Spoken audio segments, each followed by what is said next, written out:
Halo semua, bertemu kembali dengan saya Fazat Nur Azizah dalam bahasan mengenai integrity constraint. Pada materi ini kita akan membahas mengenai trigger sebagai salah satu mekanisme untuk menjaga integrity constraint.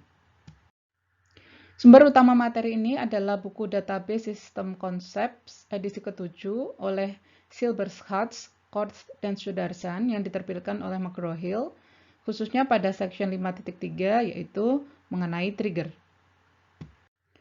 Nah, apa yang disebut sebagai trigger? Trigger adalah suatu pernyataan yang dieksekusi secara otomatis oleh sistem sebagai efek samping atau sebagai bagian dari modifikasi terhadap database. Untuk dapat mendesain trigger, kita harus terlebih dahulu mendefinisikan di kondisi seperti apa trigger akan dieksekusi dan aksi seperti apa yang akan dilakukan jika trigger dieksekusi. Trigger awalnya diperkenalkan di standar SQL 1999, namun sebenarnya telah didukung oleh berbagai DBMS jauh sebelumnya. Sebagai catatan, sintaks trigger dari DBMS ke DBMS lain dapat berbeda, maka silahkan refer ke manual DBMS masing-masing untuk mendapatkan sintaks yang tepat. Nah, event apa saja yang dapat menyebabkan terjadinya trigger? Trigger dapat terjadi sebelum atau before dan sesudah atau after terjadinya insert, delete, atau update terhadap data di suatu relasi. Nah, khusus untuk trigger pada event update, trigger dapat direstrict pada suatu atribut tertentu. Artinya, trigger hanya terjadi jika terjadi perubahan pada atribut tersebut. Contoh di sini, trigger after update pada tabel text hanya terjadi jika ada perubahan pada nilai atribut grade. Untuk merefer value dari baris atau tuple yang berubah selama proses modifikasi data, maka kita dapat merefer baris atau tuple yang data yang lama dengan menggunakan referencing old row. Ini berlaku untuk trigger yang berkaitan dengan delete dan update. Untuk merefer baris atau tuple yang baru, kita gunakan referencing new row. Ini berlaku untuk trigger pada insert dan update. Baris-baris data ini tersimpan dalam suatu temporary table yang sering juga disebut sebagai transition table yang dibentuk dalam proses modifikasi data. Jika trigger diaktifasi sebelum suatu event tertentu, maka ini dapat dijadikan sebagai sarana pengecekan constraint tambahan atau kita gunakan untuk melakukan suatu action tertentu sebelum event insert, update, atau delete dilakukan untuk memastikan data menjadi valid. Misalnya pada contoh di sini, trigger set null trigger digunakan untuk mengeset semua nilai atribut grade dengan null jika nilai lamanya adalah string kosong. Dengan demikian kita pastikan dalam atribut grade tidak akan ada nilai yang berbentuk string kosong yang dapat menyebabkan anomali pada proses update dalam konteks ini. Pada contoh di sini, trigger credit earn terjadi setelah atau after update tabel text jika terjadi perubahan pada atribut grade.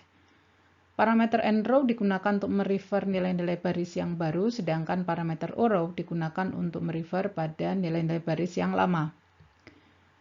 Selanjutnya kita akan memproses setiap baris data satu persatu melalui perintah for each row.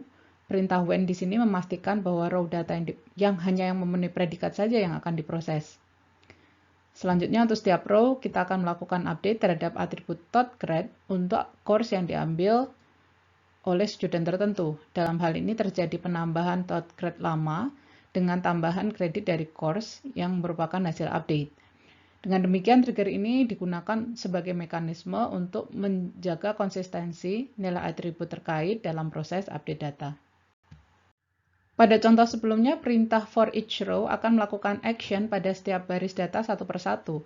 Jika ini tidak dikehendaki, maka kita dapat menggunakan statement for each dan bukannya for each row sebagai gantinya. Ini akan menyebabkan aksi akan dilakukan langsung pada seluruh data yang berubah karena proses insert, update, atau delete. Untuk merefer ke data pada transition table, kita gunakan referencing old table untuk tabel yang mengandung data yang lama pada proses update dan delete, dan referencing new table untuk tabel yang mengandung data baru pada proses update dan insert. Pendekatan ini mungkin akan lebih efisien ketika kita harus memproses perubahan yang sejenis pada data dalam jumlah besar ketimbang melakukannya satu persatu per baris. Trigger bermanfaat untuk melakukan pengecekan constraint dan melakukan berbagai aksi yang bermanfaat di sekitar event insert, update, dan delete. Namun, ada keadaan tertentu di mana trigger tidak terlalu disarankan untuk digunakan. Di masa lalu, trigger sering dimanfaatkan untuk memaintain summary data dari suatu relasi, misalnya memaintain data salary dari semua pegawai di setiap department.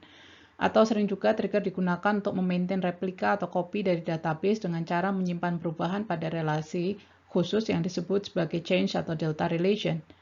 DBMS modern saat ini sudah memiliki mekanisme yang lebih baik dari trigger untuk melaksanakan hal-hal tersebut. Misalnya, saat ini sudah tersedia materialized view sebagai mekanisme yang lebih baik untuk memaintain summary data. Untuk replikasi data, DBMS juga telah menyediakan support built-in yang lebih baik terhadap proses replikasi. Pada kasus tertentu, mekanisme enkapsulasi data pada program, khususnya pada program-program berorientasi objek, dapat dimanfaatkan untuk menggantikan trigger. Kelas yang mengelola data pada suatu relasi tertentu dapat memiliki metode yang digunakan khusus untuk melakukan aksi yang dilakukan dalam proses update pada atribut yang bersangkutan. Dengan demikian, trigger tidak diperlukan lagi dalam konteks ini. Penggunaan trigger yang kurang berhati-hati juga akan memberikan resiko terjadinya eksekusi yang tidak diharapkan, misalnya dikarenakan loading data dari suatu backup copy atau replikasi update di suatu remote site. Dalam kasus-kasus di mana tidak dapat dipastikan bahwa aksi yang akan dieksekusi oleh trigger akan aman, maka trigger sebaiknya dimatikan dulu sebelum aksi dilakukan. Hal-hal lain yang dapat menjadi resiko penggunaan trigger misalnya adalah trigger dapat menyebabkan terjadinya kesalahan pada transaksi yang dapat berujung pada kegagalan dari transaksi yang kritis tersebut. Atau jika terjadi eksekusi trigger yang cascading atau berturut-turut dari satu relasi ke relasi lain. Jika ini tidak terkendali, maka dapat menimbulkan efek yang tidak diharapkan.